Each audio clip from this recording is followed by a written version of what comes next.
सुप्रभात बच्चों, आज हम पढ़ेंगे ज्ञान सागर का पाठ 2 नाटक में नाटक, जिसे लिखा है मंगल सक्सेना जी ने। मंगल सक्सेना जी ये एक बहुत बड़े कवि, लेखक तथा नाटककार थे और शायद इसीलिए ये जानते थे कि नाटक के मंचन और उसके पूर्वाभ्यास में किस तरह की मुश्किलों का, किस तरह की कठिनाइयों का सामना करना पड़ता है। तो इस पाठ में मंगल सक्सेना जी ने नाटक के मंचन में आने वाली मुसीबतों, कठिनाइयों और मुश्किलों के बारे में ही बताया है और साथ ही यह भी बताया है कि अगर समझदारी से, बुद्धिमत्ता से काम लिया जाए तो हम किस तरह से बिगड़ी हुई स्थिति को संभाल सकते हैं। जैसा कि इस पाठ में राकेश के माध्यम से बताया गया है कि राकेश मंच पर बिगड़ी हुई स्थिति को अपनी बुद्धिमत्ता तथा समझदारी से संभाल लेता है। और बच्चों, बड़ा कलाकार वही होता है जो बिगड़ी हुई स्थिति को संभालने की क्षमता रखता हो। तो आइए पढ़ते हैं ज्ञान सागर का पाठ 2 नाटक में नाटक। आइए बच्चों पढ़ते हैं पाठ 2 नाटक में नाटक। राकेश का मन तो कह रहा था कि बिना पूरी तैयारी के नाटक नहीं खेलना चाहिए और जब नाटक में अभिनय करने वाले कलाकार भी नए हों, मंच पर आकर डर जाते हों, घबरा जाते हों और कुछ बुद्धू भी हों, तब तो अधूरी तैयारी से खेलना ही नहीं चाहिए। तो बच्चों, जो राकेश था वो पूरी तैयारी के साथ ही नाटक को खेलना चाहता था, अन्यथा नहीं। वह क्या चाहता था कि पूरी तैयारी के साथ ही नाटक को मंच पर खेला जाए, क्योंकि उसके जो साथी थे वे कैसे थे? अभिनय के मामले में नए थे और मंच पर आकर डर जाते थे और उसमें से कुछ बुद्धू भी थे। तो राकेश चाहता था कि नाटक को तभी खेला जाए जब पूरी तैयारी हो, अधूरी तैयारी से नाटक नहीं खेलना चाहिए। उसके साथी मोहन, सोहन और श्याम ऐसे ही थे। जो राकेश था उसके साथी मोहन, सोहन और श्याम कैसे थे? बुद्धू थे। वे नाटक के मामले में, अभिनय के मामले में नए थे और उन्हें अभिनय करना नहीं आता था। राकेश को उनके अभिनय पर बिल्कुल भी विश्वास नहीं था और राकेश को भी उनके अभिनय पर विश्वास नहीं था। वह स्वयं अभिनय इसलिए नहीं कर रहा था क्योंकि फुटबॉल खेलते हुए वह अचानक गिर पड़ा था। उसके हाथ में चोट लग गई थी और हाथ को एक पट्टी में लपेटकर गर्दन के सहारे लटकाए रखना पड़ता था।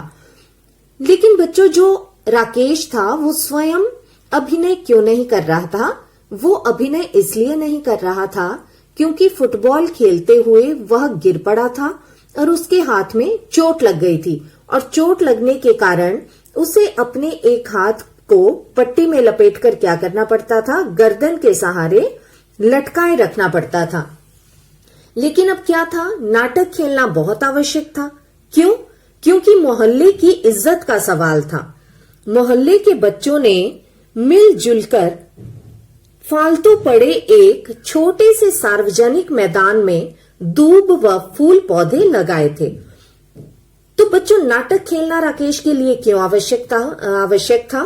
क्योंकि उसे लगता था कि वो उसके मोहल्ले की इज्जत का सवाल था। जो मोहल्ले के बच्चे थे उन्होंने मिलजुल कर एक सार्वजनिक मैदान में, सार्वजनिक क्या होता है? जो जनता के लिए हो, जिसका प्रयोग सारी जनता कर सके। तो ऐसे ही एक छोटे से मैदान में, सार्वजनिक मैदान में उन मोहल्ले के बच्चों ने क्या किया था? दूब व फूल पौधे लगाए थे। वहीं एक मंच भी बना लिया था। आपको दिख रहा होगा कि बच्चे मंच बनाने की तैयारी में लगे हैं। तो इस सार्वजनिक मैदान में बच्चों ने दूब होता है बेटा घास व फूल पौधे लगाए थे और वहीं पर एक मंच भी बना लिया था। राकेश की योग्यता पर सबको बहुत विश्वास भी था और जो राकेश था वो अभिनय के मामले में बहुत अच्छा था, तो उसकी योग्यता पर सभी को क्या था? बहुत विश्वास था। समय था केवल 1 सप्ताह का। तो बच्चों, राकेश और उसके साथियों के पास इस नाटक के अभ्यास और मंचन के लिए केवल 1 सप्ताह का ही समय था। 1 सप्ताह अर्थात 7 दिन। 7 दिन ऐसे निकल गए कि पता भी नहीं लगा। मोहन, सोहन और श्याम यूं तो अच्छी तरह अभिनय करने लगे थे, पर राकेश को उनके बुद्धूपन से डर था। तो इतने दिनों में बच्चों मोहन, सोहन और श्याम जो थे वे वैसे तो अच्छी तरह से अभिनय करने लगे थे, परंतु राकेश को उनके बुद्धूपन से, बुद्धूपन अर्थात नासमझी से अभी भी डर था, क्योंकि हर एक अपने को दूसरे से अधिक समझदार मानता था, क्योंकि वे सारे ही एक दूसरे को नासमझ मानते थे और खुद को क्या मानते थे, समझदार मानते थे। इसलिए यह सब भूल जाता था कि वह कहाँ क्या कर रहा है, बस कहने से मतलब। तो सोहन, मोहन और जो श्याम थे वे भूल जाते थे कि उन्हें क्या करना है, बस वे कहते ही चले जाते थे। दूसरे चाहे उनकी मूर्खतापूर्ण बातों पर हंस रहे हों, मगर वे पागलों की तरह आपस में ही उलझने लगते थे। और वो जो तीनों थे वे क्या करते थे, आपस में ही लड़ पड़ते थे, चाहे दूसरे उनकी मूर्खतापूर्ण बातों पे हंस ही रहे हों। राकेश ने पूर्वाभ्यास के 7 दिनों में उन्हें बहुत अच्छी तरह समझाया था। अब राकेश ने जो पूर्वाभ्यास के अर्थात वो 7 दिन जब वो अपने नाटक का अभ्यास करते थे, उनमें बहुत अच्छी तरह से उन दिनों में राकेश ने उन्हें उनके संवादों के बारे में समझा दिया था कि उन्हें किस तरह से संवाद बोलने हैं।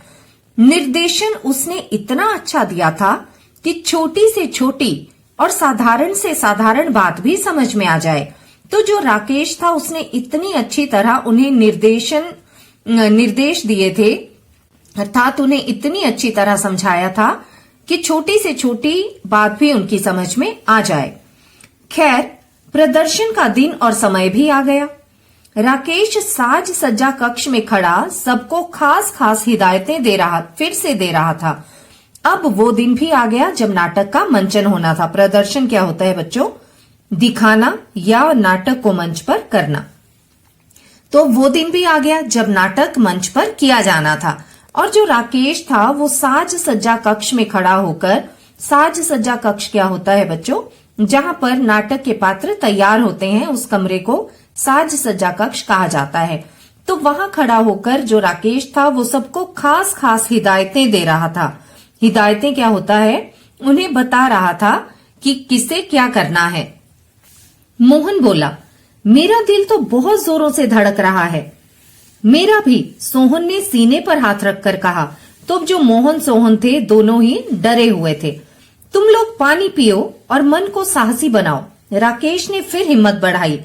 तो जब मोहन और सोहन डरे हुए थे तो राकेश ने उन्हें फिर से हिम्मत बंधाई और क्या कहा कि तुम पानी पियो और मन को साहसी बनाओ। जैसे तैसे अभी तक तो ठीक ठाक हो गया।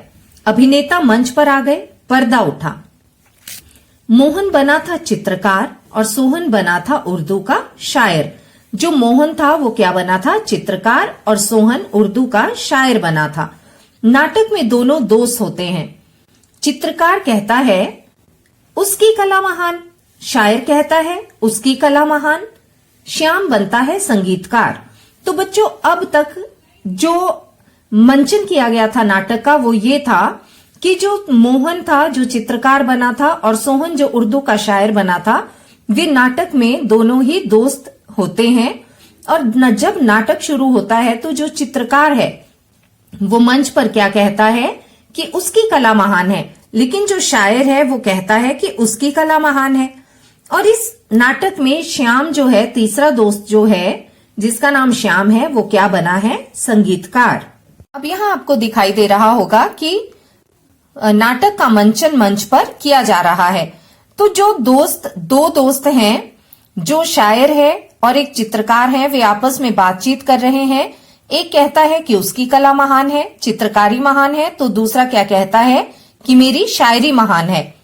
अब जो तीसरा है श्याम, जो संगीतकार बना है, वह उनसे मुलाकात करने उस स्थान पर आता है। तो ये सब कुछ नाटक में ही चल रहा है कि जब ये दो दोस्त चित्रकार और उर्दू का शायर आपस में बात कर रहे हैं तो तीसरा दोस्त जो संगीतकार है वो वहां पर आता है, जहां वे बहस कर रहे हैं। कौन?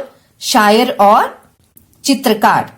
बजाय इसके कि वह नए नए मित्रों से मधुर बात करें, बड़े छोटे के इस विवाद में उलझ जाता है। अब जो तीसरा दोस्त आता है जो संगीतकार है, वो भी इन दोनों की बातों में उलझ जाता है।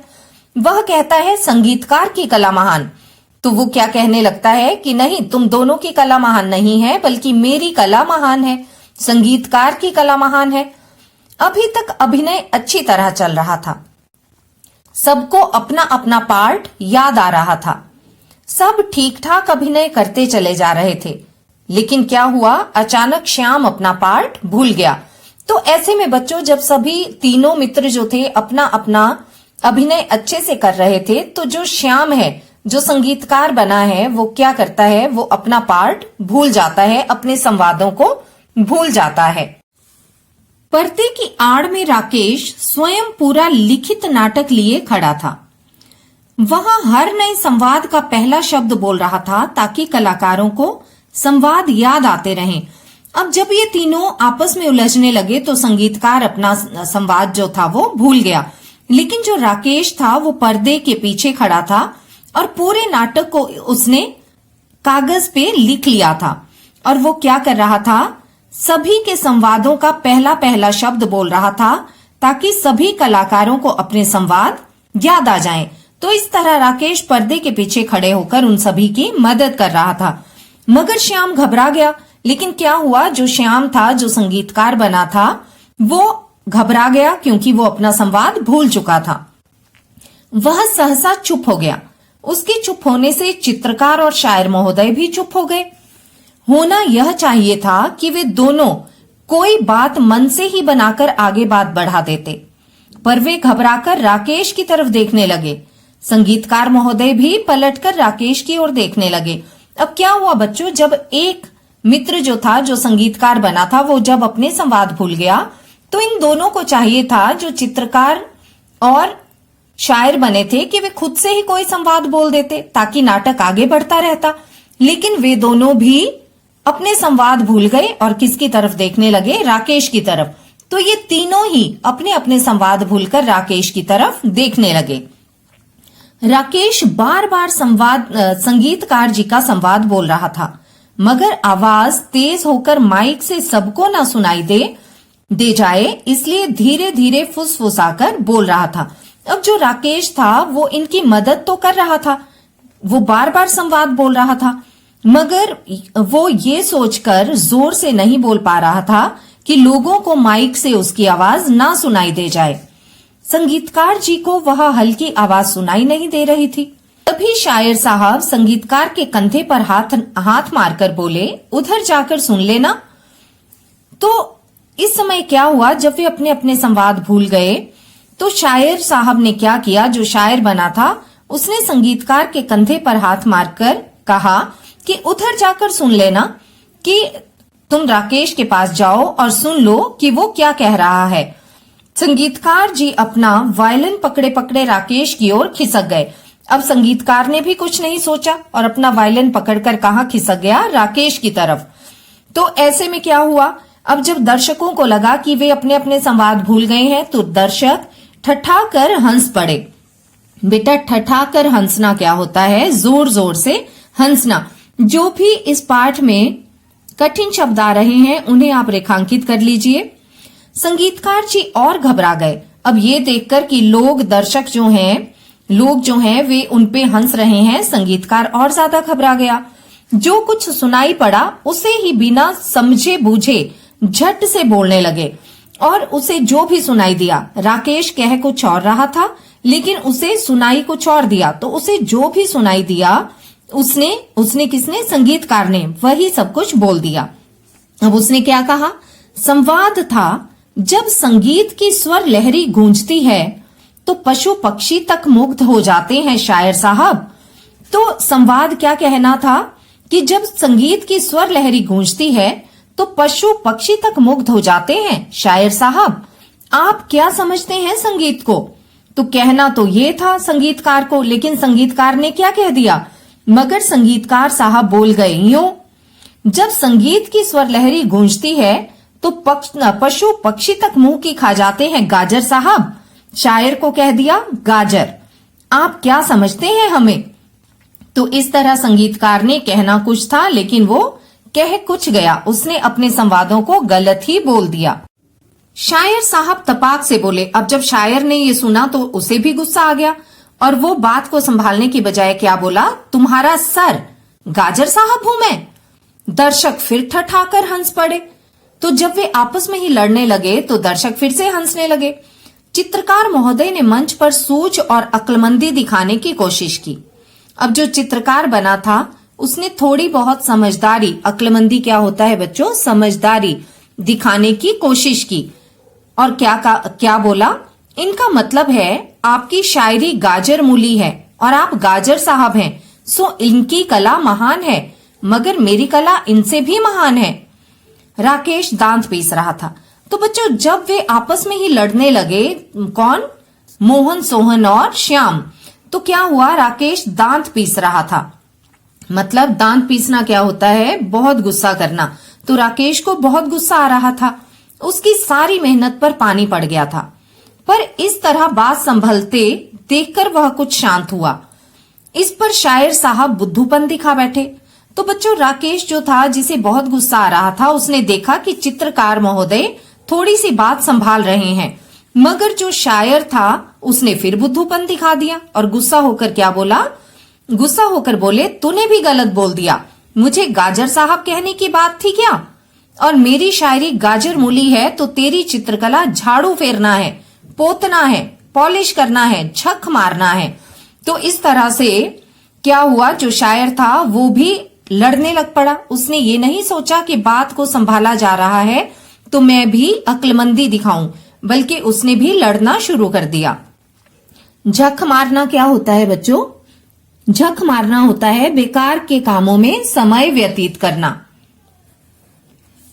चित्रकार महोदय ने हाथ उठाकर कहा, देख मुंह संभाल कर बोल। अब चित्रकार भी लड़ पड़ा कि देख मुंह संभाल कर बोल। अब वे सारे ही आपस में लड़ने लगे, तीनों के तीनों, उर्दू का शायर भी, संगीतकार भी और चित्रकार भी, तीनों आपस में ही लड़ पड़े। दर्शक फिर जोर से हंस पड़े। राकेश घबरा रहा था, गुस्सा भी आ रहा था उसे और रोना भी। सारी इज्जत मिट्टी में मिल गई। पर अब क्या हो, वह बार बार दोनों हथेलियों को मसल रहा था और कोई तरकीब सोच रहा था। जो राकेश था अब वो क्या कर रहा था, कुछ ना कुछ ऐसी तरकीब सोच रहा था जिससे बिगड़ती बात को संभाला जा सके। इधर मंच पर तीनों में जोरों से तू मैं हो रही थी। तू मैं का अर्थ होता है लड़ाई झगड़ा। चित्रकार महोदय हाथ में कुंची पकड़े, आंखें नचा नचा कर मटक मटक कर बोल रहे थे, अरे चमगादड़, तुझे क्या खाक शायरी करना आता है, जबरदस्ती ही तुझे यह पार्ट दे दिया, तूने सारा गड़बड़ कर दिया। अब वे आपस में इस तरह लड़ पड़े कि तुम्हें तो ये पार्ट जबरदस्ती दे दिया और तूने सारा गड़बड़ कर दिया।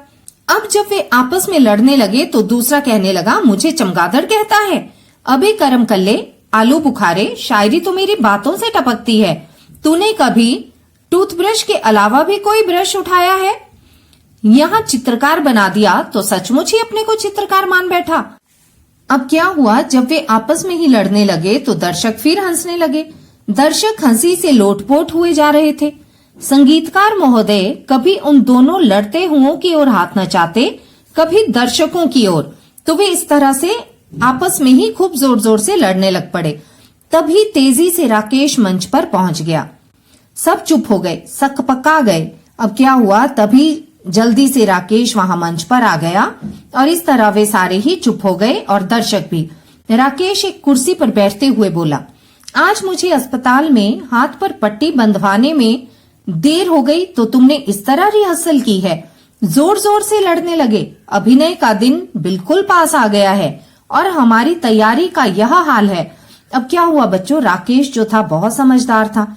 उसने क्या किया, वो मंच पर आया और अपने साथियों से बोला कि तुमने इस तरह से रिहर्सल की है नाटक की। मैं तो अस्पताल गया था क्योंकि मेरे हाथ में पट्टी बंधवानी थी और पीछे से तुमने इस तरह नाटक की रिहर्सल की। नाटक का दिन पास आ गया और तुम्हारी तैयारी का ये हाल है। तो राकेश ने बड़ी समझदारी से सब दर्शकों को क्या जताया कि ये नाटक में क्या दिखाया जा रहा है, रिहर्सल को ही दिखाया जा रहा है। चित्रकार महोदय ने इस समय अक्लमंदी दिखाई। जो चित्रकार था वो राकेश की बात को समझ गया और उसने थोड़ी सी अक्लमंदी अर्थात समझदारी दिखाई। बोले, हम क्या करें डायरेक्टर साहब, पहले इसी ने गलती की। तो अब चित्रकार ने बात संभाल ली। राकेश बात काटकर बोला, अरे तो मैंने कह नहीं दिया था कि रिहर्सल में भी यह मानकर चलो कि दर्शक सामने ही बैठे हैं। अगर गलती हो गई थी तो वहीं से दोबारा रिहर्सल शुरू कर देते। यह क्या कि लड़ने लगे, सब गड़बड़ हो गया, सब गड़बड़ करते हो। तो बच्चों, अब राकेश ने किस तरह से बात को संभाला। उसने अपने मित्रों को यह कहा कि मैंने तुम्हें कहा था कि रिहर्सल में भी यह मानकर चलो कि दर्शक सामने ही बैठे हैं। अगर गलती हो गई थी तो वहीं से दोबारा रिहर्सल शुरू कर देते। तो उसने लोगों के सामने, राकेश ने लोगों के सामने क्या जताया कि ये जो मित्र झगड़ा कर रहे थे ये वास्तव में झगड़ा नहीं था, बल्कि ये तो इस नाटक का ही एक दृश्य था। क्योंकि इस दृश्य के माध्यम से मेरे मित्र यह बताना चाहते थे कि जब हम किसी भी नाटक का पूर्वाभ्यास करते हैं, रिहर्सल करते हैं, तो उस समय हमें कैसी कैसी मुश्किलों का सामना करना पड़ता है। कभी पात्र अपना संवाद भूल जाते हैं, तो कभी संवाद भूलकर झगड़ने लगते हैं, तो हमें अनेक मुश्किलों का सामना करना पड़ता है। यही हम इस नाटक के माध्यम से बताना चाहते थे। बात राकेश ने बहुत संभाल ली थी। पर्दे की आड़ में खड़े अन्य साथी मन ही मन राकेश की तुरंत बुद्धि की प्रशंसा कर रहे थे। सब दर्शक शांत थे, भौचक्के थे। वे सोच रहे थे यह क्या हो गया। वे तो समझ रहे थे कि नाटक बिगड़ गया, मगर यहाँ तो नाटक में ही नाटक था, उसका रिहर्सल ही नाटक था। मानो इस नाटक में नाटक की तैयारी की कठिनाइयों और कमजोरियों को ही दिखाया गया था। तो बच्चों, अब जो दर्शक थे, जो नाटक देख रहे थे, अब तक वे क्या समझ रहे थे कि ये तीनों पात्र जो हैं ये मंच पर ही लड़ाई करने लग पड़े हैं। लेकिन राकेश ने उन्हें क्या बताया कि वे वास्तव में लड़ाई नहीं कर रहे थे, अपितु इनका ये जो लड़ाई झगड़ा था ये भी नाटक का ही एक दृश्य था। जबकि हम सब जानते हैं कि ऐसा कुछ नहीं था, वे आपस में लड़ाई ही कर रहे थे, ये कोई नाटक का दृश्य नहीं था। लेकिन राकेश ने बात को संभालते हुए इस झगड़े को नाटक का ही एक दृश्य बता दिया, जिससे लोग सचमुच हैरान हो गए कि ये नाटक तो बहुत ही सुंदर था। इसमें तो सच में नाटक की पूर्वाभ्यास में आने वाली कठिनाइयों को बताया गया था। राकेश कह रहा था, देखिए हमारे नाटक का नाम है बड़ा कलाकार, और बड़ा कलाकार वह है जो दूसरों की त्रुटियों को नहीं, अपनी त्रुटियों को देखे और सुधारे। तो अब राकेश ने क्या किया, अपने नाटक का नाम क्या बता दिया, बड़ा कलाकार, जबकि नाटक का ये नाम भी नहीं था। तो राकेश ने कहा कि हमारे नाटक का नाम है बड़ा कलाकार। और बड़ा कलाकार कौन होता है, वह जो अपनी त्रुटियों होता है बेटा, गलतियों, जो अपनी गलतियों को, जो दूसरों की गलतियों को नहीं, अपनी त्रुटियों को देखे। मतलब जो दूसरों की गलतियों को ना देखे बल्कि अपनी गलतियों को देखे और उन्हें सुधारे, वही बड़ा कलाकार है, वही वास्तव में असली कलाकार है। आइए अब हम फिर से रिहर्सल शुरू करते हैं। तभी राकेश के इशारे पर पर्दा गिर गया। दर्शक नाटक की भूरी भूरी प्रशंसा करते हुए अपने घर चले गए। और इस तरह से बच्चों नाटक की समाप्ति हुई और सभी दर्शक जो थे वे नाटक की भूरी भूरी प्रशंसा का अर्थ होता है बहुत तारीफ करना। इस तरह जो दर्शक थे उन्होंने नाटक की बहुत तारीफ की और अपने घर चले गए। तो बच्चों आपने देखा कि किस तरह से राकेश ने अपनी बुद्धिमत्ता और चतुराई से बिगड़ी हुई स्थिति को संभाल लिया। तो इस नाटक से हमें क्या शिक्षा मिलती है, ये जो नाटक में नाटक पाठ है बच्चों, इससे हमें यही शिक्षा मिलती है कि हम अपनी समझदारी और बुद्धिमत्ता से बिगड़ी हुई स्थिति को संभाल सकते हैं, जो कि इस पाठ में किसने किया, राकेश ने।